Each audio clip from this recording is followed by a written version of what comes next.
Two things have been true for a very long time. For as long as brains large enough to remember a face have existed, they have been running on a short, fixed set of rules. Who to trust after one glance, when to help a stranger, what to want the moment it is forbidden. And for as long as anyone has kept a written record of a single decision, the person making it has sworn, sincerely, that they reasoned it out fresh, from nothing, right there in the moment. This is a list of 45 of those rules, laws of human nature so old and so quiet that almost nobody notices them operating, right up until they are named out loud. Some come from a psychologist studying a tapped-out rhythm on a table. Some come from a doomed prophecy, a colony of vampire bats, or 85 years spent watching the same lives from youth into old age. One of these will explain why doing someone a small favor tends to make them like you more, not less. Another will explain why a crowd of witnesses can make help less likely to arrive, not more. None of it requires believing anything strange about human nature. It only requires noticing what has been quietly running it all along. Settle in. There is no need to hurry through any of this. Let us begin with the first. Losing $20 and finding $20 are, on paper, perfect mirror opposites. In the mind, they are nowhere close to equal. Losing that money produces a jolt of feeling that runs roughly twice the size of the pleasure that finding the same amount would bring. Same person, same sum, and an entirely lopsided reaction. The psychologists Daniel Kahn Munn and Amos Tversky spent years mapping how people actually weigh risk, and what they found broke the tidy assumption that a gain and an equivalent loss simply cancel out. They called the pattern loss aversion, part of a broader theory of decision-making they named prospect theory, and it later helped earn Kahn Munn a Nobel Prize. Plotted on a graph, the pain of losing rises far more steeply than the pleasure of gaining ever does. The two lines are not mirror images. One climbs like a cliff, the other rises like a gentle hill. This single asymmetry explains a strange amount of ordinary behavior. It explains why an investor holds onto a stock that keeps falling, waiting to at least break even before selling, long after the same money could be doing better elsewhere. It explains why a person stays in a job, a lease, or a relationship well past the point where leaving would clearly help, simply because leaving requires accepting a loss as final. It explains why people negotiating a deal will fight harder to avoid losing $10 than they will to gain the same $10 outright.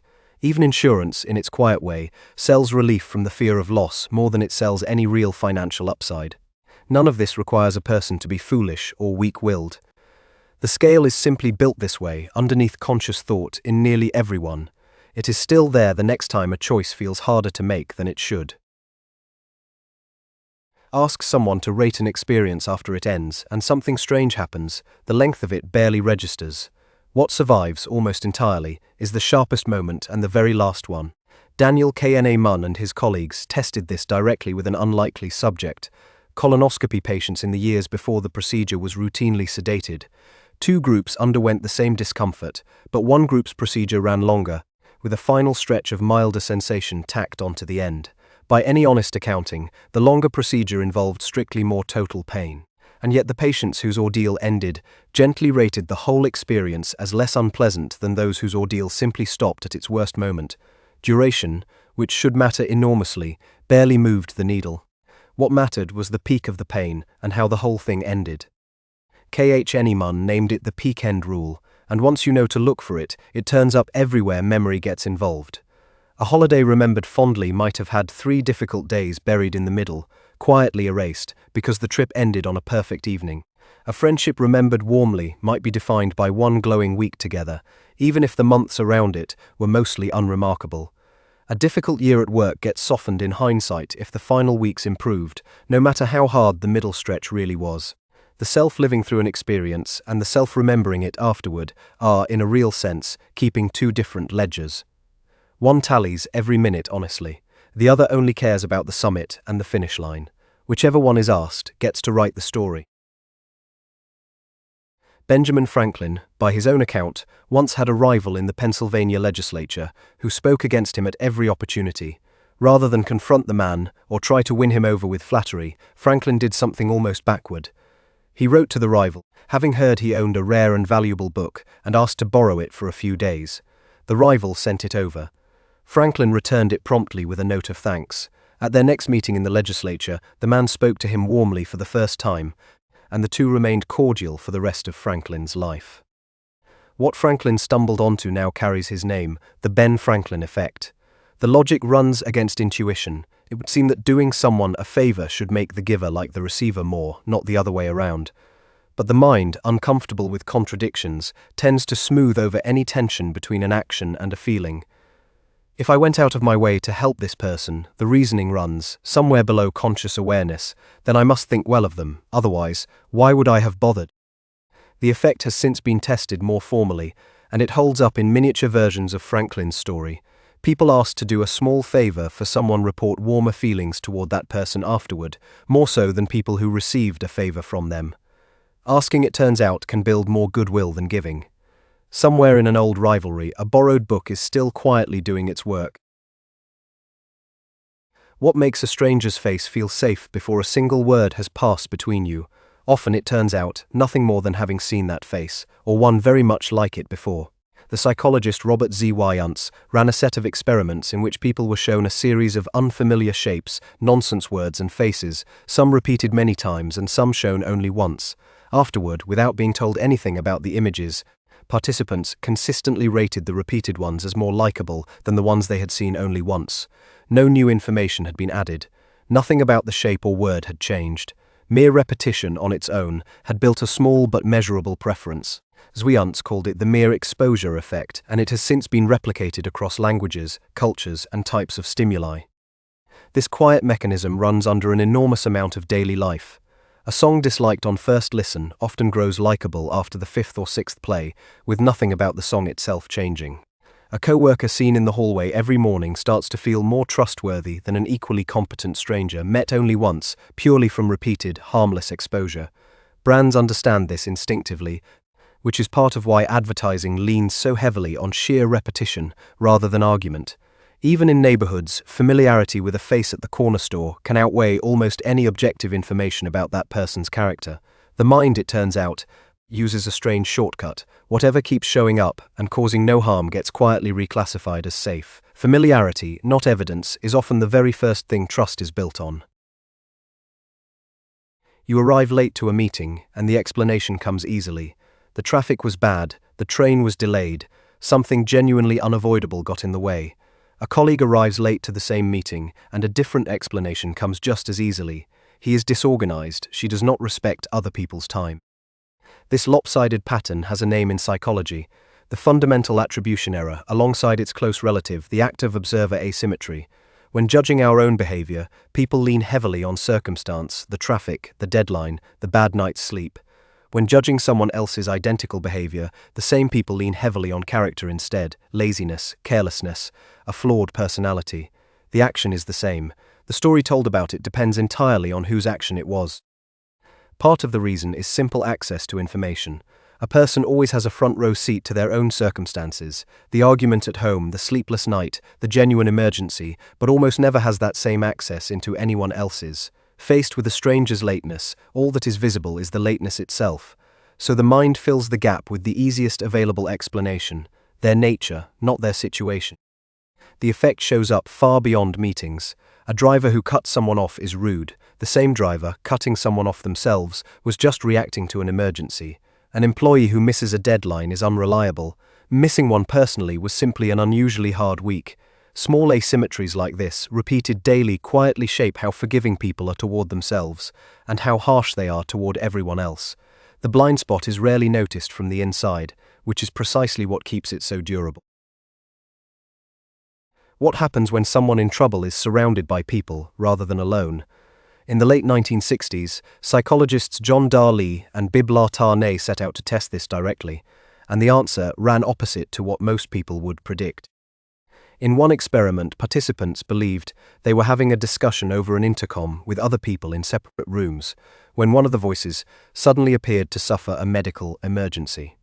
When a participant believed they were the only other person who could hear it, they responded quickly, almost every time. When participants believed several other people were also listening in, far fewer responded at all, and those who did took noticeably longer.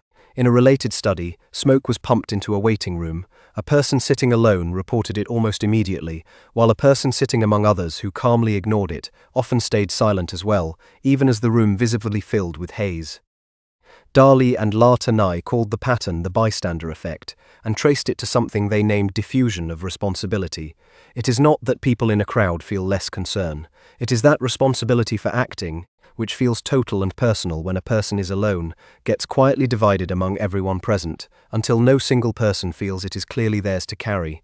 Each bystander assumes someone else, better positioned or more qualified, will step in first. The uncomfortable result is that a crowd, which should logically make help more likely, can instead make it less likely that anyone acts at all.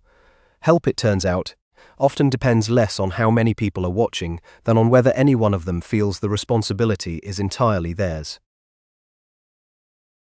A small group in the American Midwest in the early 1950s became convinced that a great flood would destroy the world on a specific December night, and that only they, having received the warning from beings from another planet, would be saved.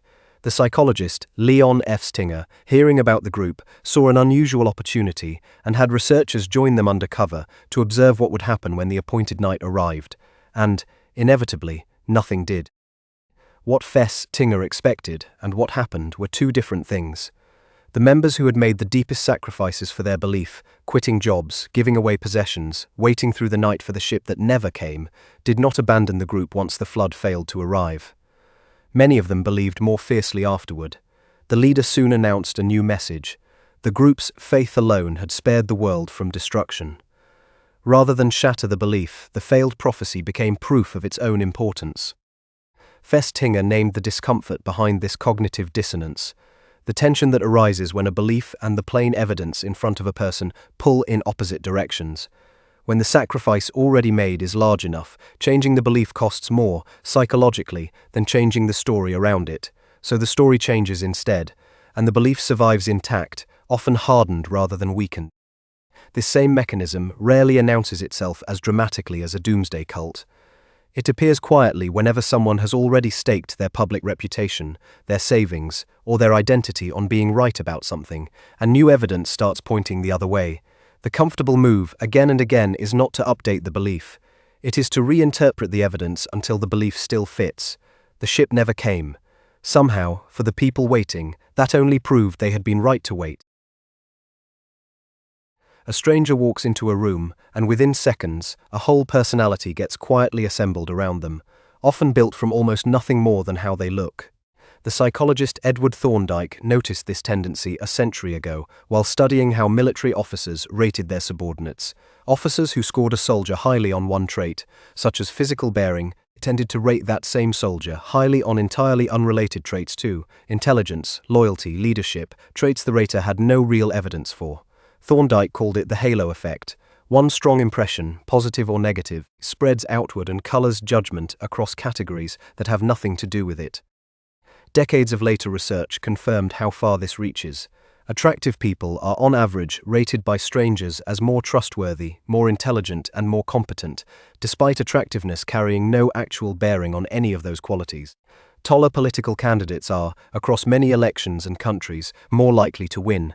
A product with sleek, well-designed packaging gets judged as higher quality even when the contents are identical to a plainer competitor. A single well-delivered opening line at a job interview can quietly color how an interviewer interprets everything that follows, filling in gaps with generous assumptions rather than skeptical ones.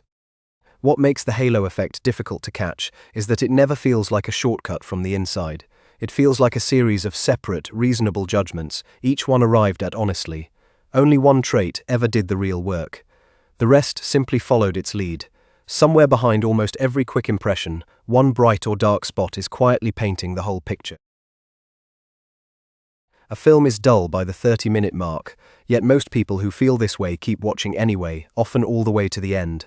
A struggling project has clearly stopped making sense, yet the team pours in another quarter of funding rather than closing it down.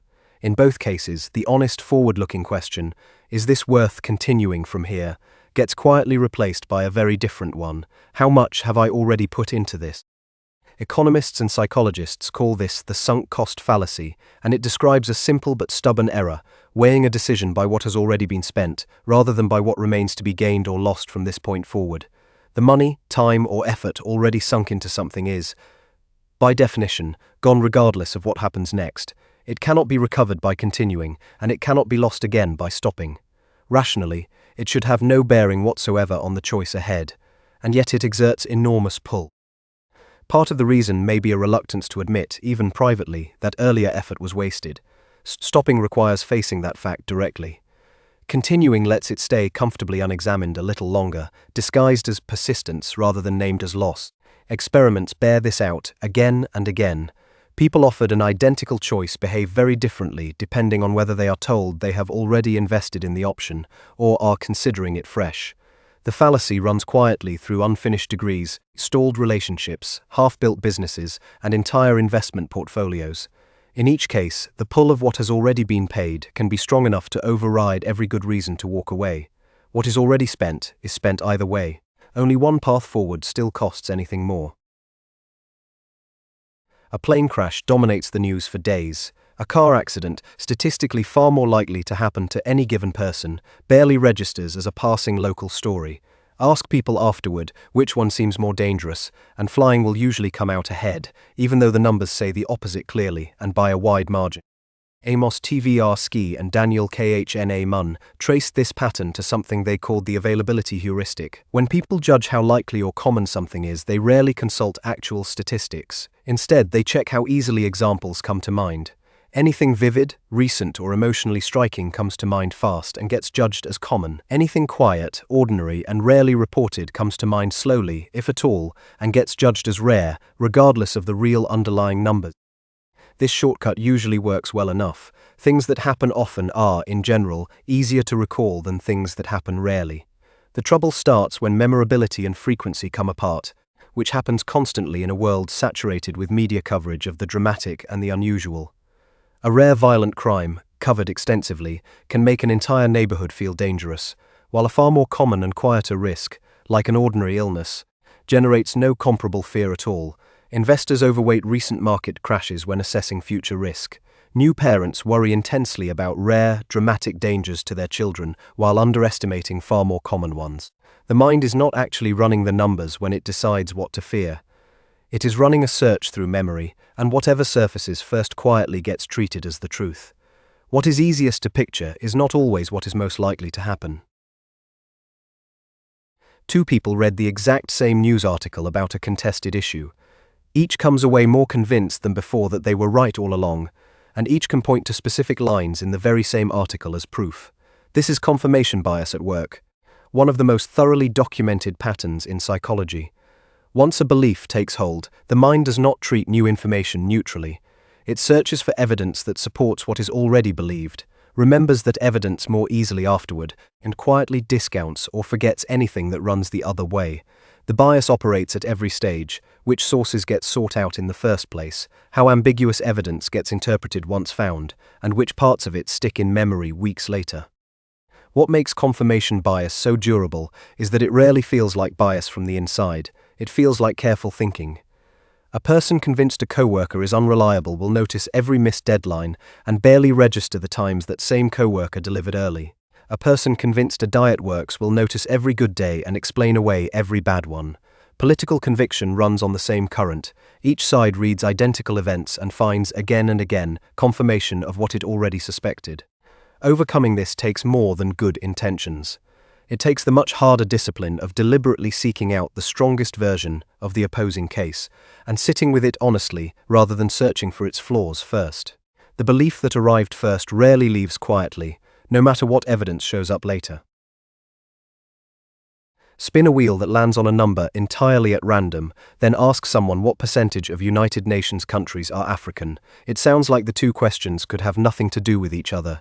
In Amos Tversky and Daniel Khna Munn's original experiment, they very much did.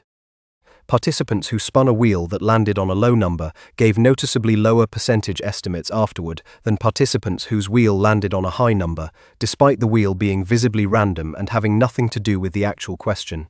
Tversky and Khna Munn called the pattern anchoring. An initial number, however arbitrary, quietly sets a reference point that later estimates drift around, rarely straying far. Once named, anchoring turns out to be everywhere negotiation and pricing happen.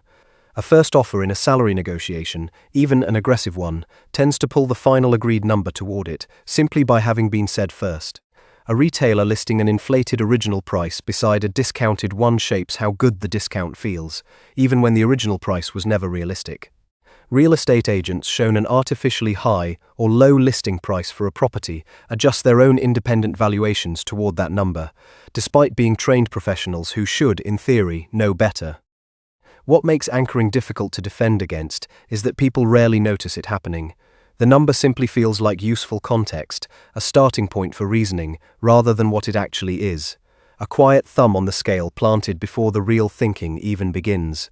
Whoever speaks the first number in a negotiation has already shaped the room, whether either side realizes it or not.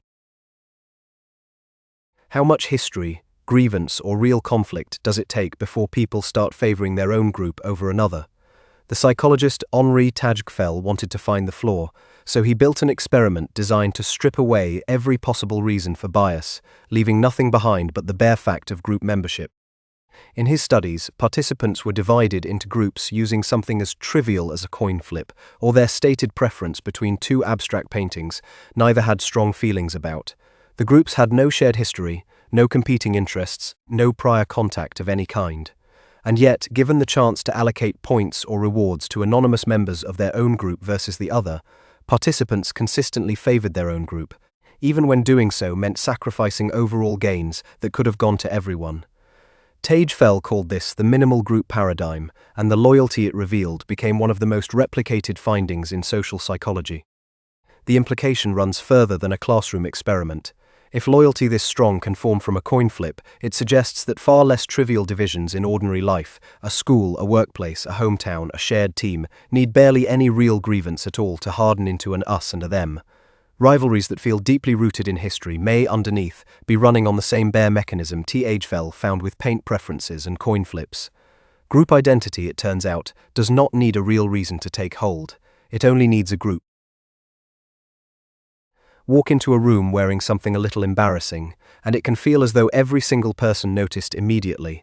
The psychologist Thomas J. Lorkovich decided to test that feeling directly, rather than simply accept it. In one of his experiments, participants were asked to wear a plain t-shirt printed with an image of a musician most people would find mildly embarrassing, then walk into a room full of strangers.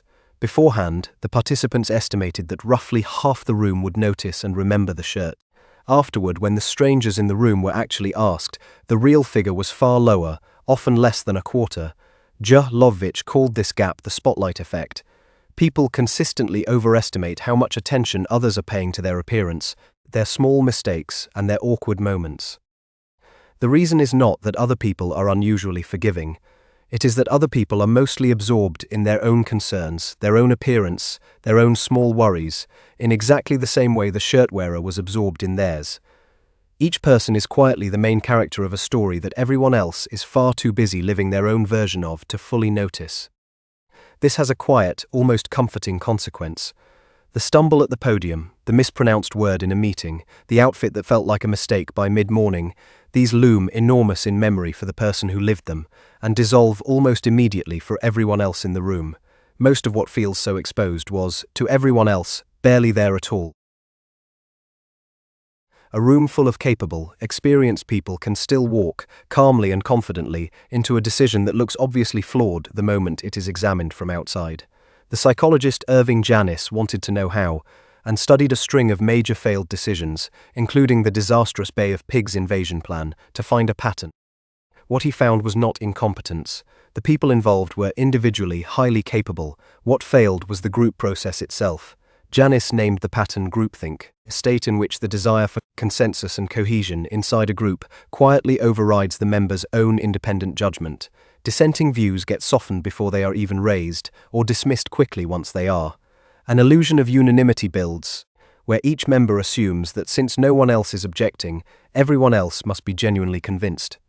Alternatives go unexamined because raising them risks disrupting the group's harmony. The symptoms Janis identified are recognizable in far more ordinary settings than a national security crisis, a company board that approves a plan no individual member privately supports, a family that agrees on a decision no one wanted to be the one to question, a committee that reaches unanimous approval, mainly because objecting felt socially costly. In each case, the room's desire to get along quietly smothers the room's ability to think clearly. The strange part is how confident these decisions can feel from inside the room, right up until the outcome makes the flaw impossible to miss. A group that agrees too easily is rarely a group that has actually thought it through. Hand someone an ordinary coffee mug, tell them it is theirs to keep, and then ask what price they would accept to sell it back. Ask someone else who was never given the mug what they would be willing to pay for the very same object. The two numbers should, in theory, land close together. In experiments run by Richard Thaler, Daniel K.H. Neyman, and Jack Netsch, they never did.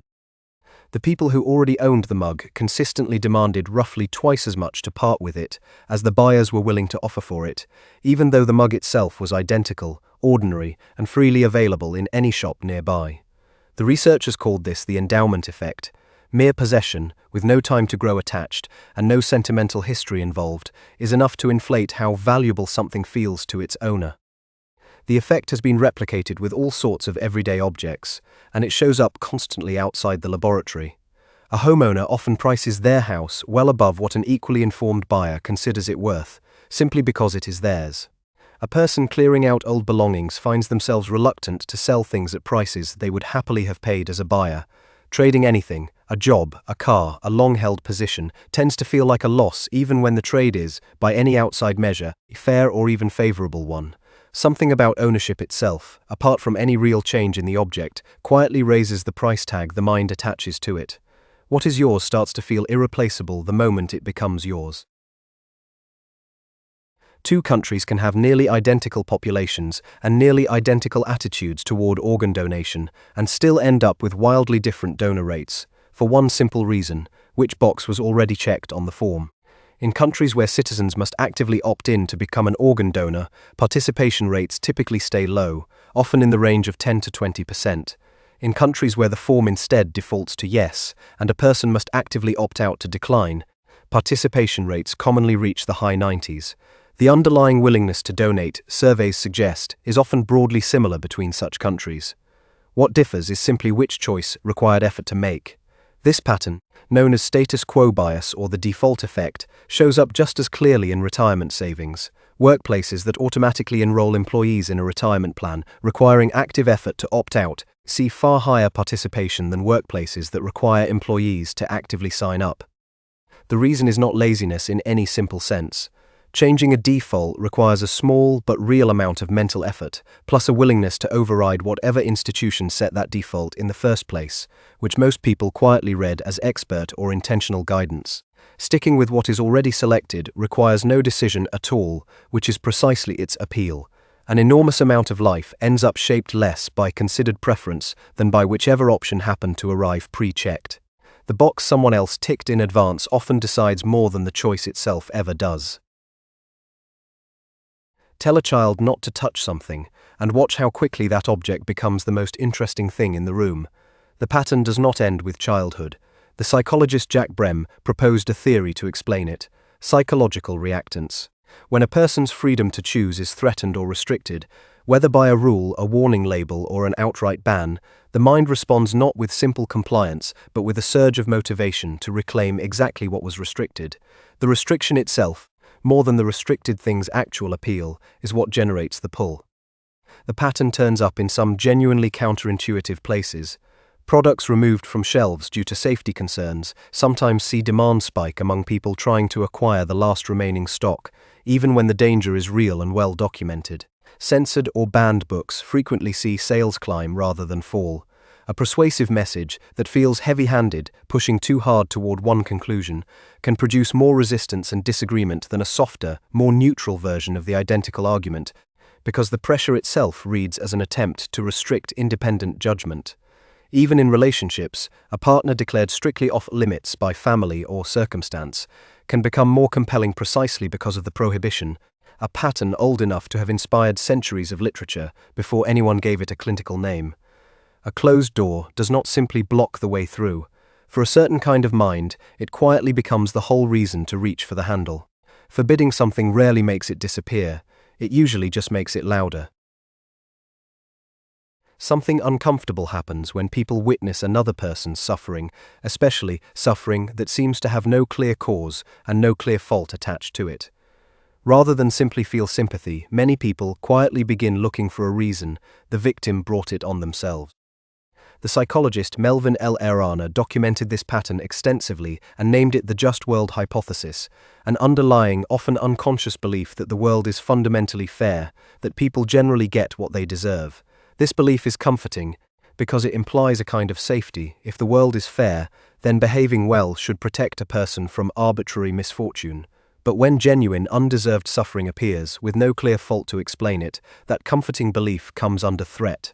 One way to resolve the discomfort is to change the belief. A much easier way the mind often finds is to quietly reassign some fault to the victim instead, preserving the belief that the world still makes sense. Elana's experiments demonstrated this directly. Observers who watched someone else receive what they believed were painful, undeserved shocks often rated that victim as somehow less admirable or more blameworthy afterward, purely as a way of making sense of the suffering they had just witnessed.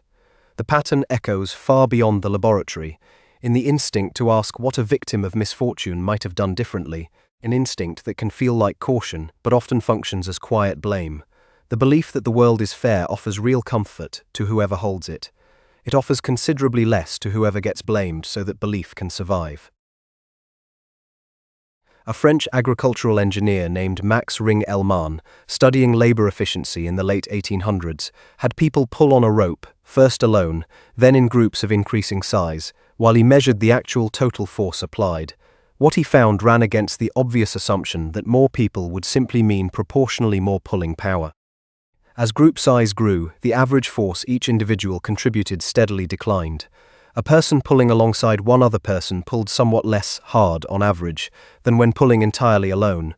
By the time the group reached 8 people, individual effort had dropped substantially, even though each person, if asked, would typically insist they were pulling with everything they had.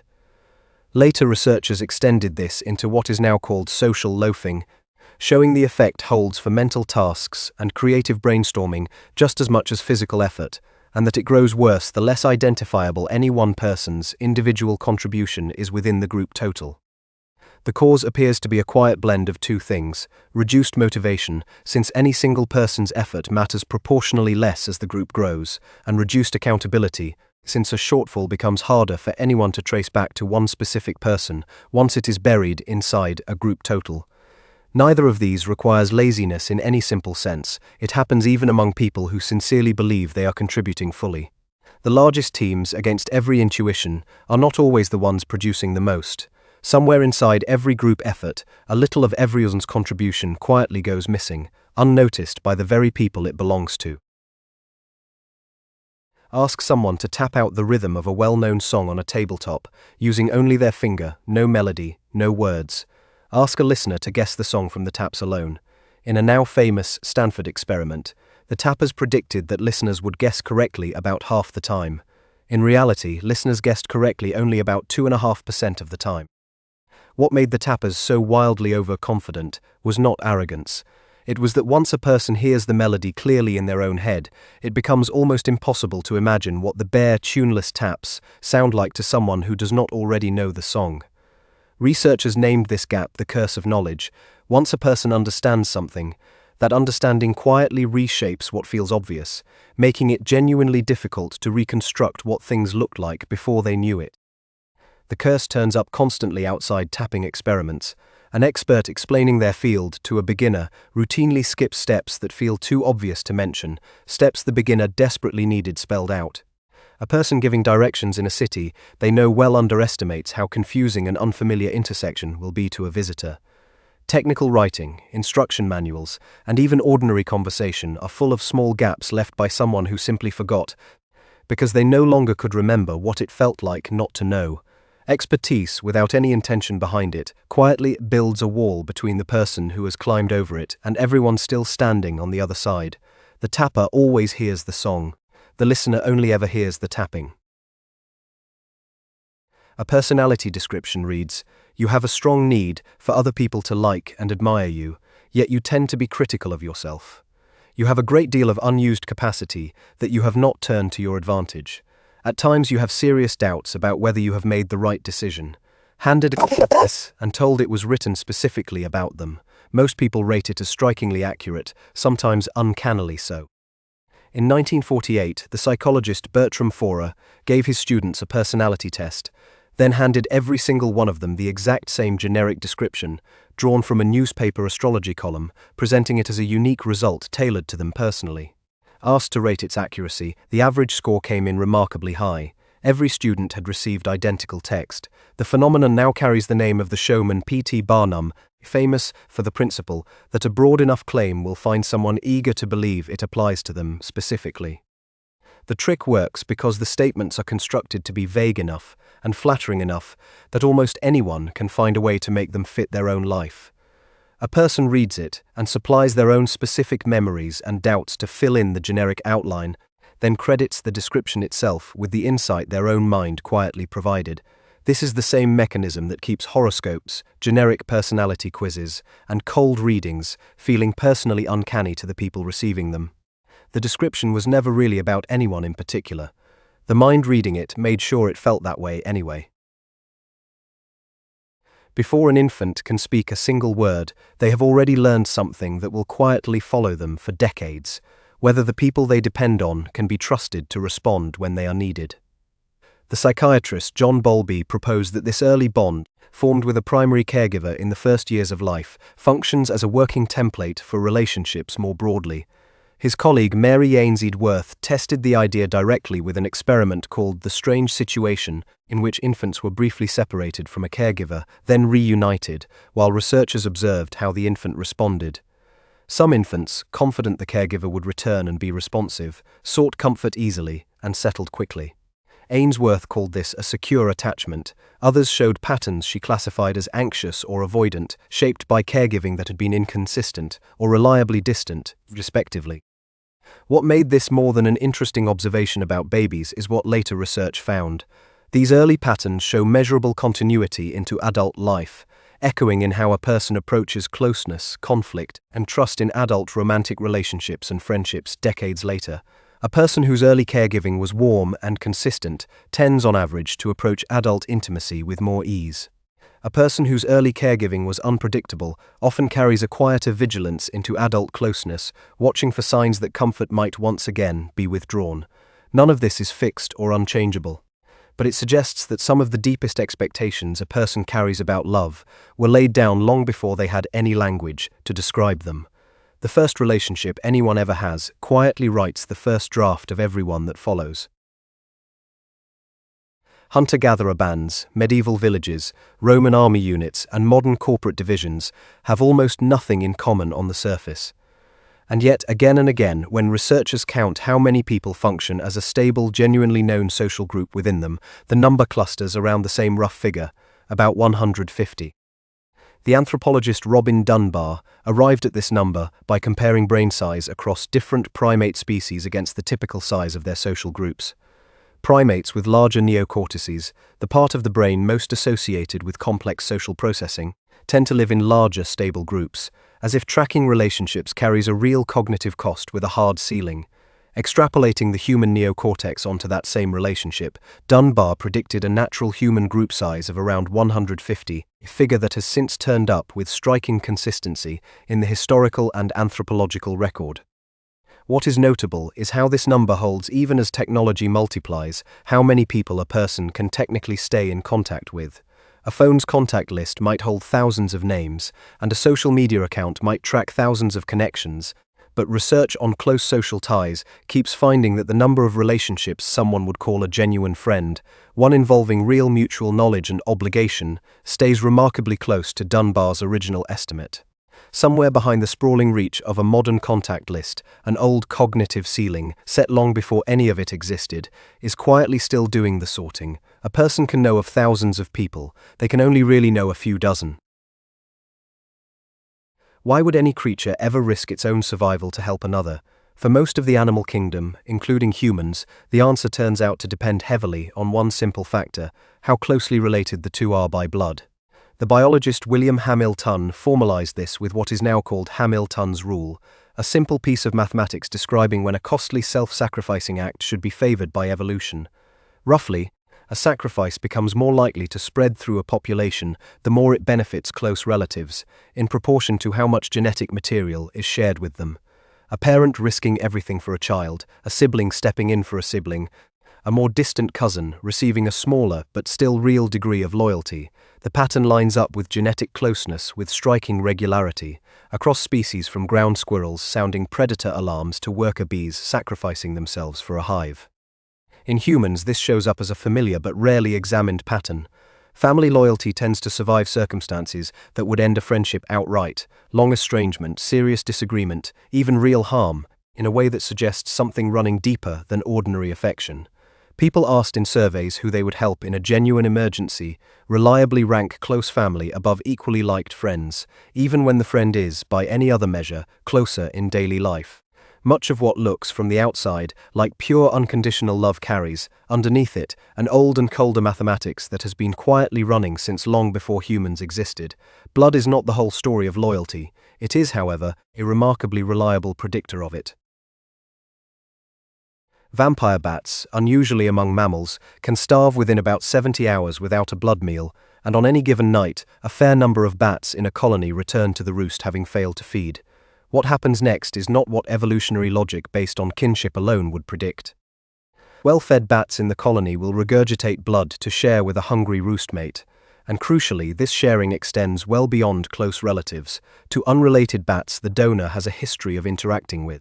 The biologist Robert Trivers developed a theory to explain cooperation like this, which cannot be accounted for by shared genes alone: reciprocal altruism. A costly favor extended to an unrelated individual becomes evolutionarily sound if there is a good chance that individual, or others watching, will return the favor later.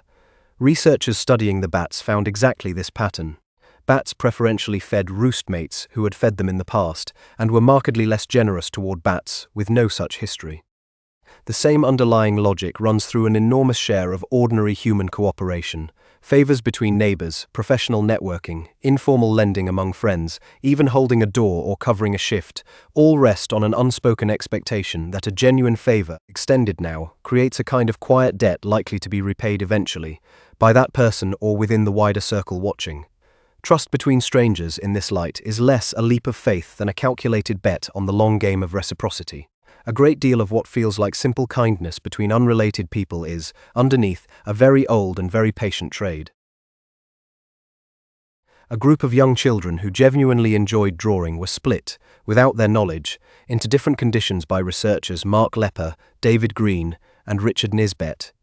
One group was told in advance they would receive a reward, a certificate for drawing. Another group drew with no reward mentioned at all. A third group drew with no reward expected, but received one anyway as a surprise afterward. Weeks later, observed during free playtime with no reward on offer, the children who had originally drawn expecting a reward spent noticeably less time drawing than the other two groups. Something about being paid for an activity they had once done, simply for its own sake, had quietly reduced their appetite for it once the payment stopped. Researchers named this the overjustification effect.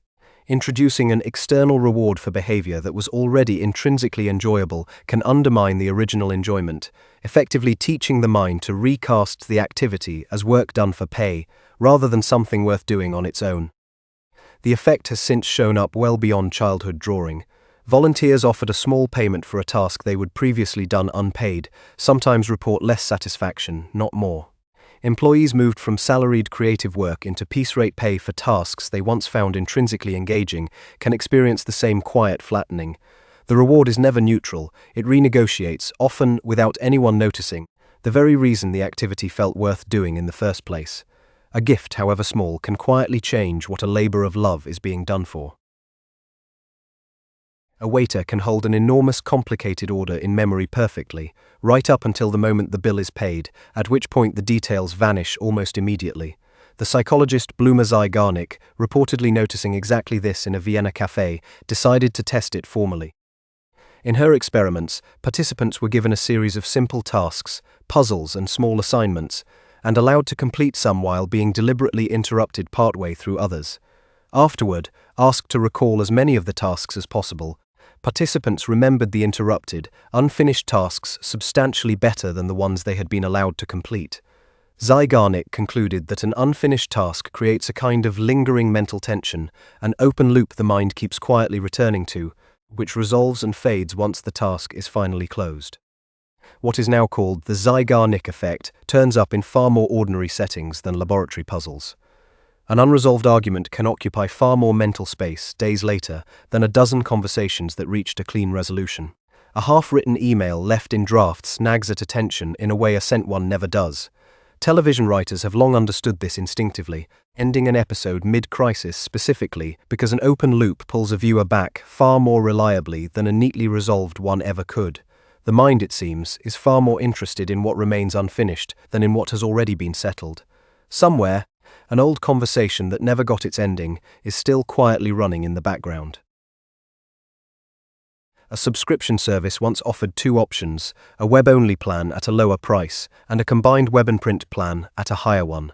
Almost no one chose the middle ground. Then researchers added a third option, a print-only plan, priced the same as the combined web and print plan, but offering strictly less. On its own, this third option made no sense for anyone to choose. And yet, once it appeared on the menu, far more people chose the combined plan than had chosen it before. The print-only option, though almost never selected itself, functioned as what researchers call a decoy, a choice designed purely to make another option look better by comparison. This is the contrast effect at work, a basic feature of how judgment operates. Very few things are evaluated in true isolation. Almost everything gets judged relative to whatever else happens to be nearby, whatever came just before it, or whatever alternative sits beside it on the same page. The same underlying mechanism explains why a modest raise can feel disappointing if a coworker's larger one becomes known, despite the raise itself being objectively generous. It explains why a mid-priced item on a menu, flanked by a far more expensive option, suddenly feels reasonable, even though its actual price never changed. Retailers, negotiators, and menu designers have long understood, whether formally trained in the research or not, that the fastest way to change how something is perceived is rarely to change the thing itself. It is to change what sits next to it. Nothing has to actually get better or worse for a judgment about it to shift completely. It only has to stand beside something else. Ask someone to recall a time they behaved generously, then offer them a chance immediately afterward to act in their own self-interest at someone else's expense. Across a range of experiments, people who had just recalled or performed a good deed became measurably more willing to act selfishly, dishonestly, or unfairly in the very next task, compared to people given no such reminder. Researchers call this moral licensing. A single act perceived as good seems to purchase a kind of private permission for a later act that would otherwise feel wrong. It behaves almost like a ledger the mind keeps without ever announcing it. A donation to charity can make a person feel entitled to indulge in something selfish shortly afterward. A history of ethical behavior in one area of life, a company's charitable giving, a person's past record of honesty, can quietly lower the guard against a lapse in a completely unrelated area, as though the moral account had accumulated enough credit to absorb a small debit. What makes moral licensing worth noticing is how invisible it is from the inside. No one consciously thinks, "I have been good, therefore I am now owed a lapse." The shift in behavior happens quietly, beneath the level of any deliberate reasoning, driven by a private sense of moral balance that was never actually being tracked with any real precision. Goodness, it turns out, is not always cumulative in the way it feels. Sometimes it is simply spent. The kindness done this morning may already be quietly financing whatever gets excused by evening. A highly capable person, asked to answer a set of difficult questions, gets nearly all of them right and comes across, by any measure, as impressive. Now give that same impressive performance a small, harmless flaw, an audible spilled cup of coffee near the end, say, and ask observers to rate how likable the person seems. In experiments run by the psychologist Elliot Aron's son, the version with the clumsy blunder was rated as more likable than the flawless one. Aron's son called this the pratfall effect, and the finding came with an important qualifier. The likability boost only applied to people who had already demonstrated real competence. When a less impressive, more ordinary performer made the identical blunder, observers simply rated them as less competent, with no likability boost at all. The mistake, in other words, only humanizes someone who has already earned enough credibility that a small flaw reads as endearing rather than damning. The pattern shows up constantly in how people respond to public figures, colleagues, and public speakers. A polished, flawless performance can feel intimidating, even faintly unreal, creating a kind of distance between the performer and the audience. A minor stumble, self-deprecating aside, an honest admission of nerves, can close that distance, making an otherwise imposing person feel reachable, relatable, human. Perfection commands respect readily enough. It rarely, on its own, earns warmth.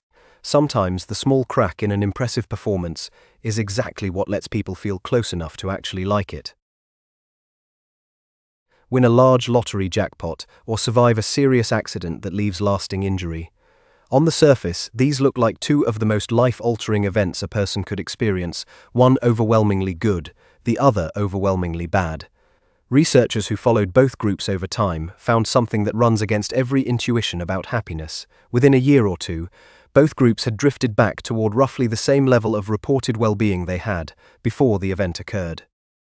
This pattern is known as hedonic adaptation, and it appears to work in both directions with striking symmetry.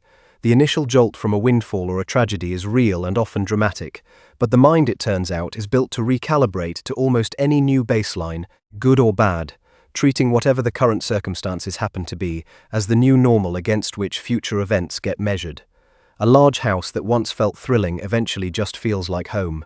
A difficult diagnosis that once felt devastating eventually, for many people, becomes simply a fact of daily life, worked around rather than constantly mourned.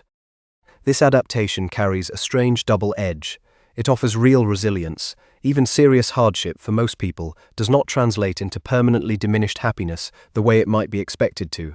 But it also quietly undercuts the promise built into every major purchase, achievement, or lifestyle upgrade, the assumption that this time, unlike the last time, the good feeling will simply last.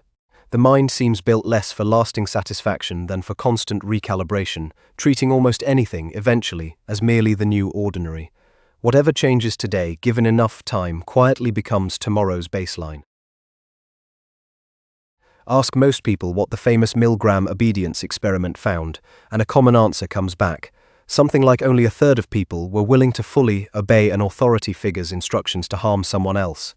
It is a comforting number, suggesting most people would refuse. It is also wrong.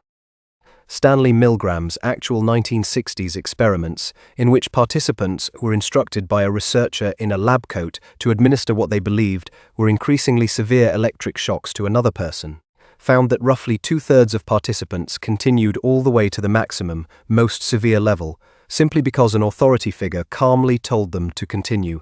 The real figure is considerably less comforting than the popularly repeated one, and it has held up, with variation, across many later replications and cultural settings. It is worth adding, too, that the study's methods and its framing have since been extensively scrutinized and criticized by later scholars, including the historian Gina P.H. Rhee, who uncovered troubling gaps between the published account and the actual recorded sessions. What the experiment was really testing was never really about cruelty as a personality trait. It was testing how far ordinary, otherwise decent people would go, once responsibility for the outcome had been quietly shifted onto a legitimate-seeming authority standing in the room. Milgram himself was disturbed enough by the results to spend much of his later career trying to understand exactly this mechanism. The comforting version says most people would refuse. The uncomfortable, better documented version says most people under the right conditions did not. In 1971, the psychologist Philip Zimbardo assigned a group of ordinary college students to play either guards or prisoners in a simulated prison built in a Stanford basement.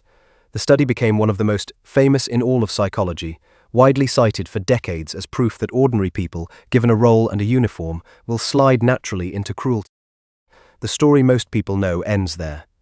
What later scholars uncovered complicates it considerably. Recordings and interviews that surfaced years afterward showed that the guards had not simply been left to their own instincts. Zimbardo and his research team had actively coached and encouraged the guards toward harsher behavior over the course of the study, undermining the claim that the cruelty emerged spontaneously from the situation alone. In 2002, a separate team of researchers ran a similarly structured study for BBC television, the BBC Prison Study, under conditions that did not include this kind of coaching, and found notably different results. Rather than sliding into brutality, the participants assigned as guards struggled to assert authority at all. The contrast between the two studies suggests a more sobering lesson than the original one, and arguably a more useful one. People are shaped less by some hidden dark nature waiting to emerge under the right conditions, and considerably more by what they are explicitly or implicitly told is expected of them by those in charge. The prison in that basement never proved that ordinary people are secretly cruel. It proved how easily cruelty can be directed once someone in authority quietly decides that is the behavior being rewarded.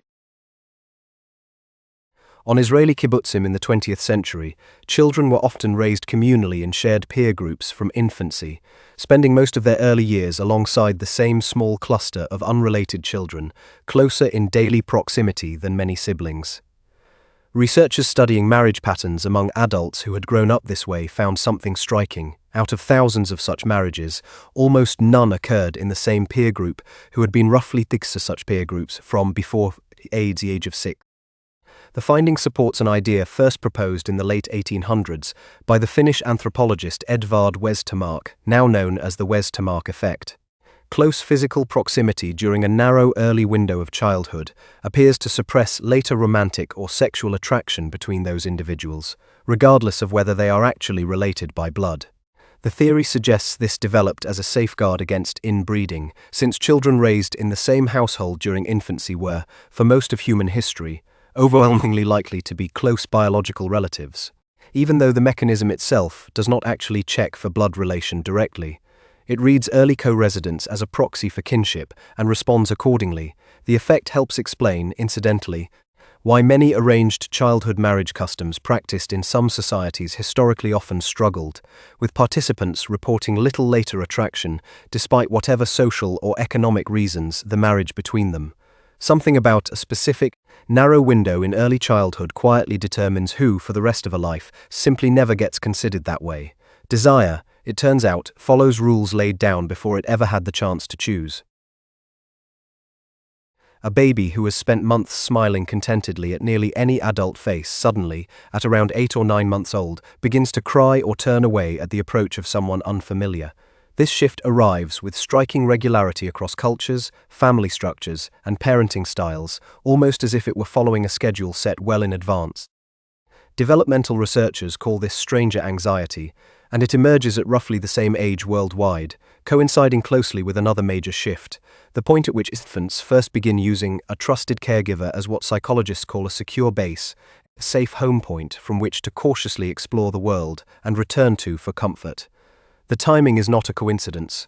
Once an infant becomes capable of clearly distinguishing familiar caregivers from unfamiliar people, and has begun to rely on that familiar person for a sense of safety, an unfamiliar face understandably starts to register as a potential threat to that safety, rather than simply another face among many. The phase typically passes within some months, as the infant's world of trusted people gradually widens again. But while it lasts, a child's entire sense of security can narrow down to 1 or 2 specific, familiar faces, with even a friendly grandparent or an affectionate babysitter briefly treated as an unwelcome stranger, purely because the infant's own developing mind has just learned right on schedule that not every face can be assumed safe. For a few months, an entire world of trust briefly shrinks down to almost nothing at all. Look closely at the eye of a chimpanzee, and the white area surrounding the iris, the sclera, is barely visible, often nearly as dark as the iris itself. Look at almost any human eye, and the sclera is strikingly, brightly visible, making it easy to tell at a glance exactly where a person's gaze is directed, even from a distance, and without seeing the rest of their face. Researchers studying this difference across primate species have proposed what is called the cooperative eye hypothesis. Most primates rely heavily on concealed gaze direction, since in a more competitive, predator-wary social environment, revealing exactly what you are looking at, a hidden food source, an escape route, can carry a real cost. Humans appear to be a striking exception. The theory holds that human ancestors, living in unusually cooperative social groups that depended heavily on shared attention and joint tasks, actually benefited from having gaze direction be easy to read, since a group working and hunting together gains real advantage from being able to silently follow where a companion is looking. This shows up constantly in ordinary human behavior, largely without notice. Infants reliably follow the direction of a caregiver's gaze within their first year, using it to learn what objects matter and what to fear. Adults hold entire silent conversations through shared glances alone, a skill that depends entirely on visible sclera to work at all. Something as small as a tickler surrounding the iris quietly encodes an old evolutionary wager. Was the safer bet for a highly than concealment, was the safer bet for a highly social species. Denial, anger, bargaining, depression, acceptance. Most people can recite the 5 stages of grief from memory, often crediting them as the established, scientifically proven sequence that any grieving person moves through in order. The actual history behind them is considerably less tidy than the popular version suggests. The psychiatrist Elizabeth Kubler-Ross introduced these stages in 1969, based not on grieving family members, but on interviews with patients who had themselves been diagnosed with a terminal illness, describing the psychological process of facing one's own approaching death. The stages were never originally intended to describe the grief of those left behind after a loss, and Kubler-Ross herself later cautioned against treating them as a fixed, universal sequence even for the dying patients she had studied. Later researchers, including the psychologist George Unknow, who has spent decades studying how people actually grieve, found something far messier than a clean 5-step progression. Grief varies enormously between individuals, rarely moves in a strict order, often skips stages entirely, and for many people includes far more resilience and continued functioning than the popular stage model would predict. And yet the 5-stage version persists, partly because it offers something genuinely comforting. A map, a sense that grief has a shape and an end point, at a time when very little else feels structured or predictable. For anyone whose grief never obeyed the stages they were told to expect, this may be worth knowing. The stages were never really the rule. They were at best one imperfect description of one very different kind of loss. Sit across from someone who is visibly anxious, and within minutes, without a word being exchanged about it, a measurable tension can settle into the body too. Sit with someone who is calm and at ease, and the same thing tends to happen in the opposite direction. Researchers studying this pattern call it emotional contagion, and it appears to run through a mostly automatic, largely unconscious mechanism. People unconsciously mimic the facial expressions, postures, vocal tones, and even breathing patterns of those around them within moments of interacting, often too subtly to notice consciously. This mimicry is not purely cosmetic. Adopting the outward form of an emotional expression, even briefly and unintentionally, appears to feed back into actually feeling something closer to that emotion, a kind of quiet physiological echo. Studies placing strangers together in a room for even short periods have found their reported moods measurably converging over time, without either person consciously trying to influence the other. The effect scales up in groups too. A single visibly stressed or visibly calm person in a workplace, a classroom, or a family gathering can measurably shift the emotional tone of everyone nearby. Functioning almost like a tuning fork, the rest of the room quietly falls into sync with. Leaders, teachers, and parents often carry outsized emotional influence for exactly this reason, whether or not they intend to. A mood, it turns out, rarely stays contained to the one person feeling it first. Enter a room already unsettled, and there is a decent chance the whole room leaves a little unsettled too. Ask people to rate how badly it hurts to be excluded from a group activity, even a trivial one, like being left out of a simple ball-tossing game between strangers, and the reported pain is often surprisingly real. Brain imaging studies examining this kind of social exclusion have found activity in some of the same neural regions involved in processing physical pain, suggesting the distress is not merely a metaphor.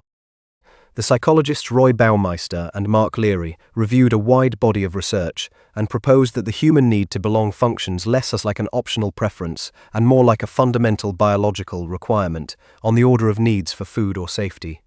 Their review found that social connection predicts outcomes across an enormous range of measures. Physical health, immune function, cognitive performance, and life expectancy all show measurable declines under conditions of chronic social isolation, with effects comparable in size to some of the most well-established physical health risks. This reframes a great deal of behavior that might otherwise look like simple preference or personality. The discomfort of being the last one chosen, the disproportionate sting of a single unanswered message, the quiet dread of eating alone in a crowded room. These are not, in this account, signs of unusual sensitivity. They are closer to the ordinary alarm signals of a system built, at a deep biological level, to treat disconnection as genuine danger. No person, whatever their temperament, appears to be built to thrive in true and lasting isolation. The old idea that people need each other to survive turns out to be closer to literal fact than to comforting sentiment. In a series of experiments, some participants were asked to briefly write about their own eventual death before completing an unrelated task. Others completed the same task without any mention of death at all. The two groups, matched in every other way, responded quite differently. The psychologists Jeff Greenberg, Sheldon Soller-Munn, and Tom Pisz-Shin-Ski, building on the anthropologist Ernest Bequet's earlier writing about human death denial, developed what they called terror management theory to explain this. Their experiments, using what researchers call mortality salience, a subtle reminder of one's own death, found that participants reminded of mortality became measurably more defensive of their own cultural and religious worldview, and measurably harsher in judging people who held different values or came from different backgrounds. The theory proposes that culture itself, shared beliefs, traditions, a sense of enduring meaning beyond one individual life, functions in part as a buffer against the unsettling awareness that every person's own life is finite. When that buffer feels threatened by an outsider's differing worldview, even subtly, people appear to respond by gripping their own beliefs more tightly, and by drawing sharper lines around who counts as one of their own. The effect has been replicated across many contexts, from courtroom sentencing decisions to voting behavior to everyday judgments of strangers, in each case showing a shift toward harsher in-group loyalty, following even a brief, subtle reminder of mortality. Much of what looks, on the surface, like ordinary conviction and cultural pride may be doing quieter work underneath, standing guard against a fact most people otherwise keep carefully out of view. In a well-known field study conducted in an upscale grocery store, researchers set up a tasting table stocked, on alternating days, with either a large selection of 24 different jams or a much smaller selection of just 6. The large display drew more browsing interest from shoppers passing by, but when it came to actually buying a jar, shoppers who had encountered the smaller selection of 6 were roughly 10 times more likely to make a purchase than shoppers who had encountered the larger display of 24. The finding from researchers Sheena E. Yengar and Mark Lepper became one of the foundational studies behind what the psychologist Barry Schwartz later popularized as the paradox of choice. Beyond a certain point, additional options do not simply add value. They add a real cognitive burden, requiring more comparison, more effort, and more risk of regret over whatever gets left unchosen. Faced with too many options and too high a bar for confidently choosing the single best one, some people simply choose nothing at all. It is worth noting that later research attempting to replicate the exact size of the original jam effect has found more mixed and context-dependent results, suggesting the effect is real but not universal, appearing more reliably when options are hard to compare or the decision feels consequential. Still, the broader pattern rings true in plenty of ordinary settings. A restaurant menu running for pages can leave a diner more anxious than satisfied, while a short, curated menu, offering less, often feels like a relief rather than a limitation. More options promise more freedom. Past a certain point, they can just as easily deliver more hesitation. Two people leave the exact same meeting with entirely different accounts of what happened. Each one utterly convinced their version is simply what occurred, and quietly suspicious that the other person is either misremembering, exaggerating, or being deliberately dishonest. The social psychologist Lee Ross, along with several colleagues, studied this pattern and named it naive realism, the largely unexamined assumption that one's own perception of a situation is a direct, unfiltered view of objective reality, rather than one interpretation among several possible ones. Because this assumption operates almost invisibly, a person rarely experiences their own view as an interpretation at all. It simply feels like how things are, which creates an awkward problem the moment someone else's account differs.